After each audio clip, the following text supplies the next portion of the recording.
Govindam. Bhagavad Gita part 32 by Aravindam Kumar upload చేస్తున్నాను. విని ఆనందించండి. నచ్చితే లైక్ చేయండి, షేర్ చేయండి మిత్రులతో, మరియు సబ్స్క్రైబ్ చేయండి నా ఛానల్ని. Thank you.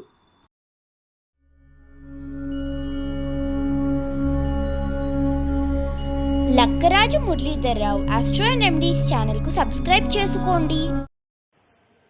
శ్రీ గురుభ్యో నమః. గీతామ గ్రంథంలో 32వ రోజు.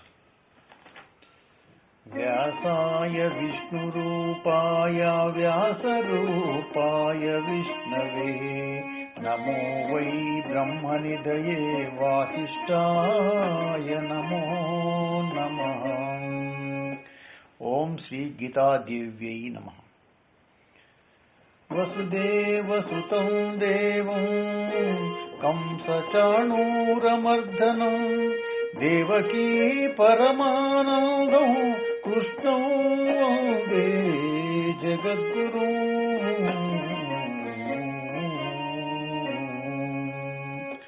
ఓం నమో భగవతే వాసుదేవాయ. ఆత్మ యొక్క నిత్యత్వాన్ని గురించి భగవంతుడు 12వ శ్లోకంలో చెప్తున్నాడు అర్జునుడికి. నత్వేవాహం జాతునాసం నత్వం నేమే జనాధిపాం నచైవ న భవిష్యామః సర్వే వయమతః పరం సర్వే వయమతః పరం. అర్జున, నేను ఒకప్పుడు లేనివాడిని కాను, నువ్వు కూడా లేనివాడివి కావు. ఈ రాజులందరూ కూడా ఒకప్పుడు ఉన్నవారే. మనమందరం భవిష్యత్తులో లేకుండా పోయేవాళ్ళం అసలే కాము అని చెప్పి భగవంతుడు ఈ యొక్క శ్లోకంలో చెప్తున్నాడు. వచ్చేది ఏదైనా మనకు ఇష్టమైనదైతే అది వస్తే మనకు సంతోషం కలుగుతుంది. ఉన్నది ఏదైనా అది మనకు ఇష్టమైనదైతే అది పోతే దుఃఖం కలుగుతుంది. వాస్తవానికి నేనెవరు, నాలో నేనుగా ఉన్నదెవరు అని విచారిస్తే నేను దేహము కాను, నాకు దేహము ఉంది అనేటువంటి అద్భుతమైనటువంటి సత్యం తెలిసి వస్తుంది. గతంలో లేని దేహం భవిష్యత్తులో లేకుండా పోయేందుకే వచ్చి ఉండొచ్చు, కానీ నేను అలా లేకుండా పోయేందుకు లేకుండా వచ్చిన వాడిని కాను. గతంలో కూడా ఉన్నవాడిని, అలాగే భవిష్యత్తులో కూడా ఉండబోయేవాడిని. ఎప్పుడూ ఉన్నవాడినే ఇప్పుడు ఉన్నాను, మున్ముందు కూడా ఉంటాను. నేను లేని కాలమే లేదు. ఒకప్పుడు నేను లేకుండా పోయేవి ఉన్నప్పుడు ఉండడానికి కూడా నేనే కారణం. అర్జున, నేడు నీ ముందు నేనున్నాను. నేను పుట్టినట్లు మా అమ్మ దేవకీదేవి చెబుతుంది, కానీ పుట్టక ముందే నేను ఉన్నానని మా మామయ్య కంసుడికి తెలుసు. అందుకే నేను పుట్టగానే కబురు అందించమని చెప్పేసి కాపలా వాళ్ళని పెట్టాడు ఆయన. అర్థమైందే అర్జున, పుట్టక ముందు నేను లేను అనేది లేనే లేదు. నీవనొచ్చు, అయ్యా కృష్ణయ్య, అది నీ విషయము, నీవు అవతారమూర్తివి, పుట్టుక లేని వాడివి, మరణం తెలియని వాడివి, నీ జనన మరణాలు చాలా విచిత్రమైనవి, కానీ పుట్టి చచ్చే మా విషయం ఏంటి అని చెప్పేసి అప్పుడు చెప్తున్నాడు. నిజానికి శ్రీకృష్ణుడు అవతారమూర్తి అని అర్జునుడికి ఈ సందర్భంలో తెలుసా అంటే, శ్రీకృష్ణుడు భగవంతుడు అని గీతోపదేశానికి ముందు అర్జునుడు గ్రహించాడా అంటే లేదని స్పష్టంగా తెలిసిపోతుంది. అది తెలిసి ఉంటే, నిజంగా తెలిసి ఉంటే, శ్రీకృష్ణుడు భగవంతుడు అనేటువంటి స్వరూపం స్పష్టంగా అర్జునుడు తెలిసి ఉంటే, రథం లోపల కింది భాగంలో శ్రీకృష్ణుని కూర్చోబెట్టి ఆయన ఎత్తైన స్థానంలో కూర్చుంటాడా? అంతెందుకు, శ్రీకృష్ణుని రథం నడపడానికి, గుర్రాలను కడగడానికి అంగీకరిస్తాడా? తన సర్వస్వము అయిన అచ్యుతుడు భగవంతుడే అని పార్థునికి తెలియదు. మనకు తెలియకుండా మనతో ఉంటూ మనల్ని ఆదుకునేవాడే భగవంతుడు. కాబట్టి భగవంతుని స్థాయిని ఉదహరిస్తూ శ్రీకృష్ణుడు బోధించడం లేదు, ఆత్మస్థాయి నుంచే బోధను అనుగ్రహిస్తున్నాడు ఆయన. ఆత్మ ఒక్కటే కాబట్టి అందరము అన్ని కాలాల్లో ఉన్నవాళ్లమే అనేటువంటి అద్భుత సత్యాన్ని అర్జునుడికి వంట పట్టిస్తున్నాడు. అర్జున, నీవు ఈ రాజులందరూ కూడా పుట్టక ముందు లేరు అనేది లేదు, ఉన్నవారే. నేను, నీవు, ఈ రాజులు దేహాలు లేకముందు ఉన్నవాళ్ళమే. భవిష్యత్తులో దేహాలు లేకపోయినా ఉండేవాళ్ళమే. అంతేకాని భవిష్యత్తులో లేకుండా పోయేవాళ్ళం కామయ్యా. ఇది అర్థం కాకపోవడం వల్లనే శోకమోహాలు కలుగుతున్నాయి అని చెప్తున్నాడు. నేడైతే ఉన్నాము కానీ పుట్టక ముందు లేము కదా, ఈ భావాన్ని మోహము అంటాం. లేకుండా వచ్చాము కాబట్టి భవిష్యత్తులో లేకుండా పోతాం. ఈ ఆలోచనే భయానికి, దుఃఖానికి కారణం. వాస్తవానికి దుఃఖ కారణం లేనే లేదు. ఆలోచన విధానమే దుఃఖానికి కారణంగా తెలుస్తూ ఉంది. అర్జున, గతంలో మనం అందరము ఉన్నాము, నేడు ఉన్నాము, మనతో పాటు ఇప్పుడు దేహాలు ఉన్నాయి. భవిష్యత్తులో దేహాలు పతనం అవుతాయి. మన ప్రయాణం మాత్రం సాగుతూనే ఉంటుంది.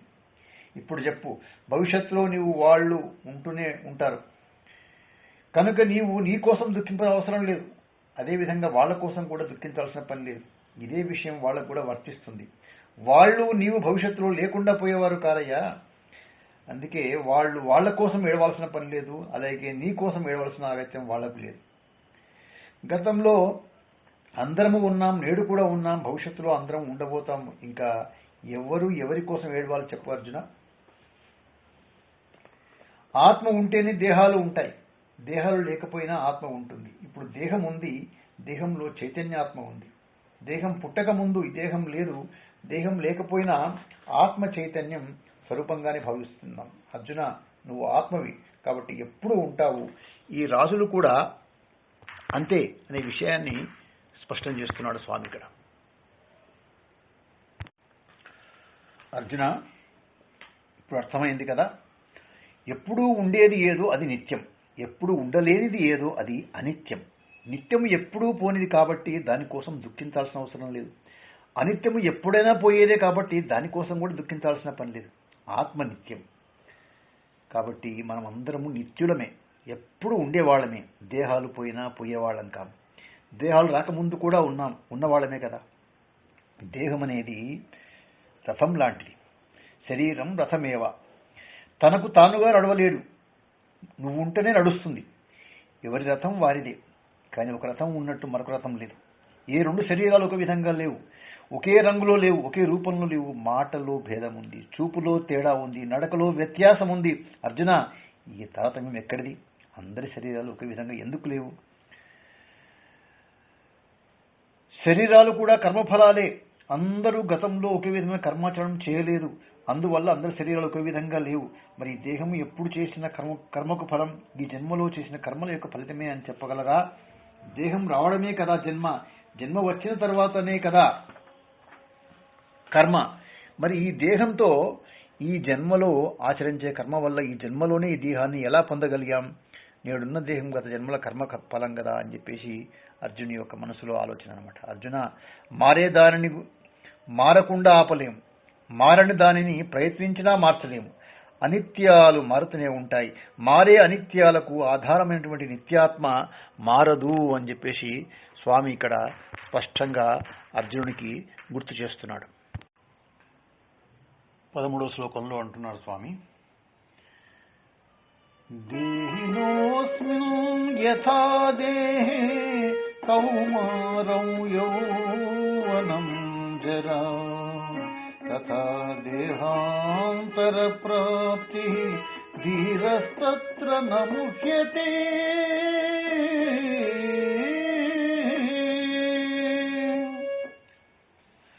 అర్జున, జీవుడికి దేహంలో బాల్యం, తర్వాత యవ్వనం, ఆ తర్వాత ముసలితనం కలుగుతున్నాయి కదా.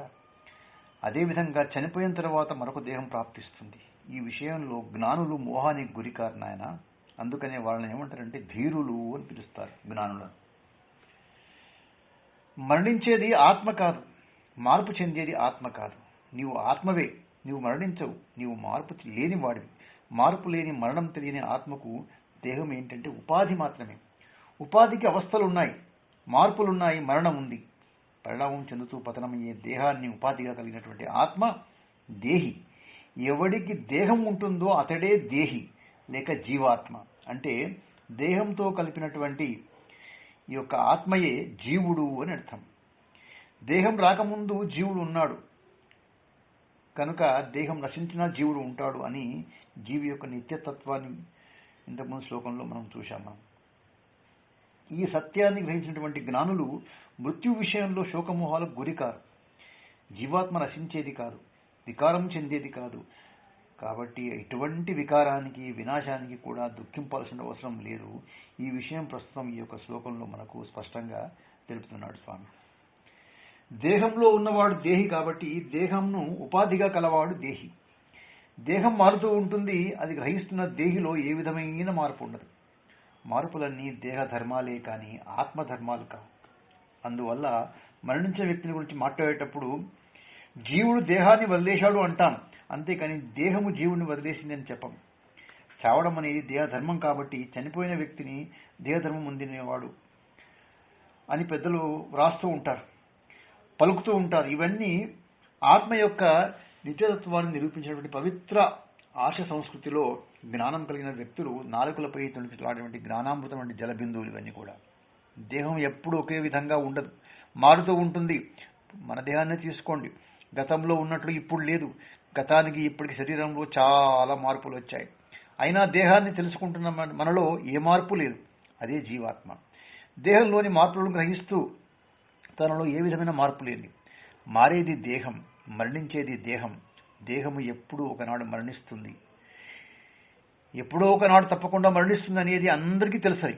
కానీ దేహము ఎప్పుడూ మరణిస్తూనే ఉంది అనేది అర్థం కావాలి. ఎప్పుడూ మరణిస్తూనే ఉంది అనే సత్యం అర్థమైతే ఇప్పుడు మరణిస్తూనే ఉంది అనేటువంటి జ్ఞానం కలుగుతుంది. మరణం దుఃఖ కారణమైతే మరణం ఎప్పుడూ సాగుతూనే ఉంది కాబట్టి దుఃఖము కూడా సదా కొనసాగుతూనే ఉండాలి. కానీ ఆ విధంగా జరగడం లేదు.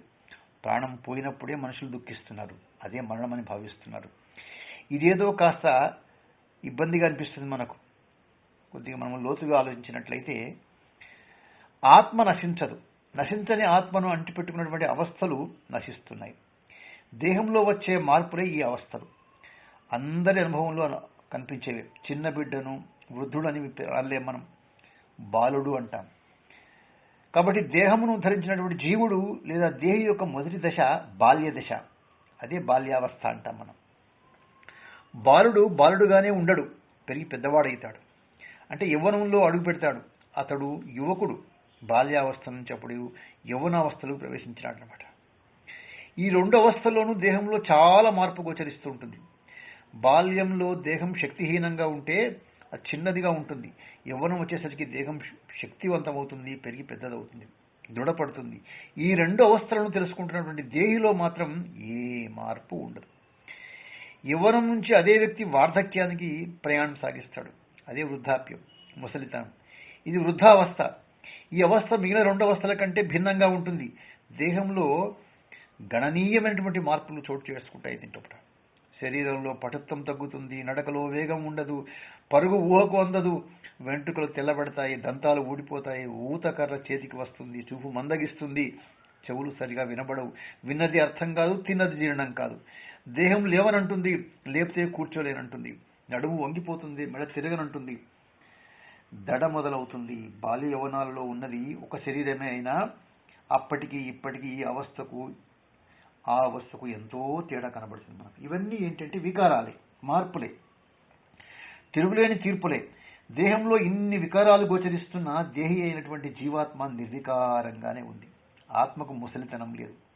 వృద్ధ మానవుడు అంటున్నారే కానీ వృద్ధాత్మ అని ఎవరు కూడా అనలేదు. ఎందుకో తెలుసా?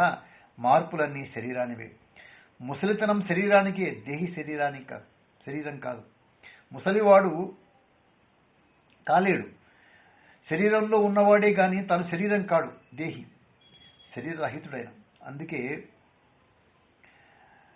శరీరం లేకుండా ఉండేవాడు అని అర్థం. అది అర్థమైతే దేహంలోని మార్పులు దుఃఖ కారణాలు కావు. మరణం కూడా దేహానికే కాబట్టి మరణంలో కూడా మోహము ఉండదు, శోకము ఉండదు. ఈ జ్ఞానం ఎవరికైతే ఉంటుందో అతన్ని ఏమంటారంటే ధీర పురుషుడు అంటున్నారు భగవానుడు. మార్పులన్నీ దేహానివే కదా. అవి తెలిసిన వారు అవస్థలు మారుతున్నా ఆవేదన చెందరట, వాళ్ళు ఆందోళనకు గురి కారట. కానీ మార్పులు ఎన్ని జరుగుతున్నా దిగులు చెందని జనులు మరణం వచ్చేసరికి దిగులు పడతారట, కలత చెందుతారు, కన్నీళ్లు పెట్టుకుంటారు. ఎందుకంటే మరణం కూడా మార్పేనని తెలియదు కాబట్టి. మరణం అనేది ఒక చోట జరిగేది కాదు, ఒకప్పుడు కలిగేది కాదు, ఎప్పుడూ జరిగేదే, జరుగుతూ ఉండేదే. మనిషి ఒక క్షణంలో మరణించడం లేదు, ప్రతి క్షణం మరణిస్తూనే ఉన్నాడు. మన దేహం నిత్యం మారుతూ ఉంది. మన శరీరంలో ప్రతి జీవకణము క్షణక్షణం మార్పులు లోనవుతూనే ఉంది. బాల్యావస్థను చూశాం, అది పోయింది, అదొక చావు. ఆ తర్వాత యవ్వనం పుట్టింది, కొంతకాలానికి అది కూడా పోయింది, అది మరొక చావు. ఆ తర్వాత వృద్ధాప్యం పుట్టింది, అది మృత్యువుతో చస్తుంది, అదే చివరి చావు. ఇవన్నీ మరణాలే, చావులే. మరణం అంటే ఏదో కాదు, మార్పే. మరి బాల్య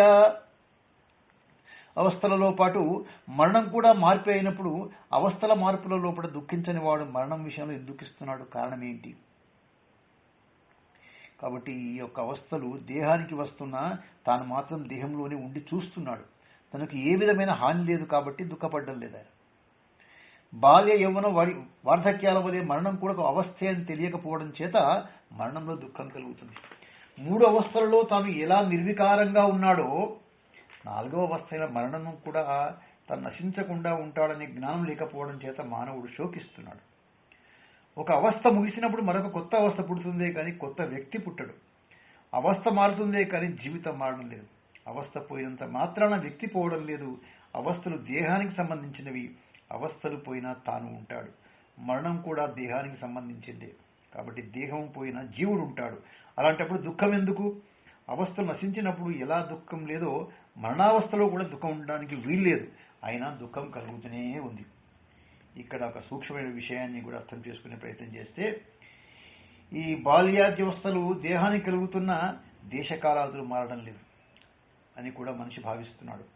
దేహంలో బాల్యావస్థలు నడుస్తూ ఉంటే ఈ దేహంలోని మార్పులన్నీ ఇక్కడే ఈ ప్రదేశంలో ఉండి చూడటం జరుగుతుంది.